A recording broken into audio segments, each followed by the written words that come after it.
ਇਹ ਮੁੰਡਾ ਪਿਛਲੀ ਵਾਰੀ ਮਿਲਿਆ ਸੀ ਸ਼ੋਅ ਦੇ ਉੱਤੇ, ਉਦੋਂ ਇੱਥੇ ਸੀ ਇਹ, ਹੁਣ ਮੇਰੇ ਤੋਂ ਵੀ ਉੱਚਾ ਕੱਦ ਕੱਢ ਗਿਆ।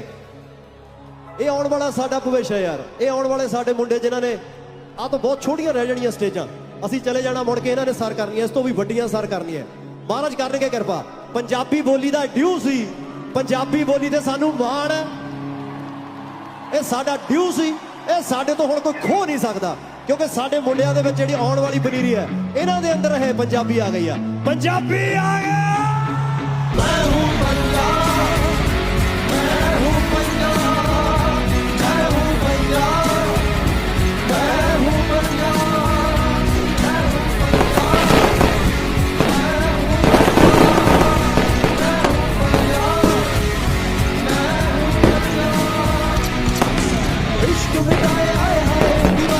इश्क मिटाए आए हाय, इश्क मिटाए आए हाय।